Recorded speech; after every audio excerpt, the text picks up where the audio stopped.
Okay, so we don't do any nonsense when it comes to this series. We roll right into the tip. So let's put the timer on the screen and get into it. Okay, so when it comes to travel, there is one travel accessory or travel tool that I think is extremely beneficial, whether you're doing one bag travel or if you're gonna be checking a bag, and that is packing cubes. Okay, and the wonderful thing about packing cubes is they come in a variety of shapes, sizes, and types. I, for instance, personally like to use one packing cube, a little bit larger for like my pants, socks, shorts, underwear, my lower half garments, and then maybe a smaller packing cube for like my t-shirts, long sleeves, and upper half garments. And like I mentioned, there's a couple different types of packing cubes. Now, my personal favorite type to use is compression cubes. These allow you to fill up the cube a little bit more than normal and then use a zipper on the outside to compress it down. Now, there is one downside to this, is depending on what your clothes are and how much you're putting into these cubes, you might either A, end up with some wrinkly clothes from compressing it, or B, if you pack it out too much, that compression might not work. Another type of packing cube are ones that I like to call fixed dimension. Now, these don't have any kind of compression, they don't have any expandability.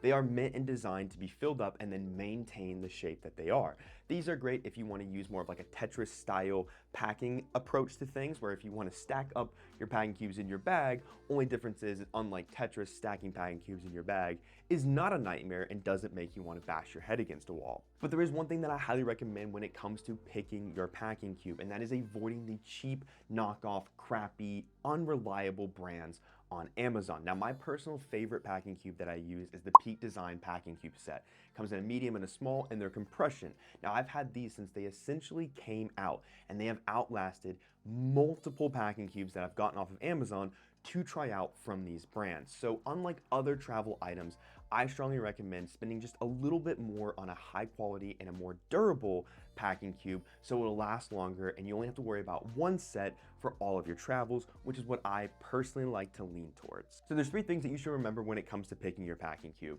the size of your packing cube, whether you need compression or not, and then the durability or brand that you're going with. If you follow these three things and you find a good packing cube that works for you, then you will be set for all of your trips. So with all that being said, if you have any questions, comments, or concerns, let me know in the comments below and I'll do my very best to answer those for you. Thank you so much for all the love and support you continue to give this channel, and don't forget to like, subscribe, and all of that wonderful nonsense if you'd like to see more of these 2-minute travel tip videos every single Wednesday. But with all of that being said, I will see you next time.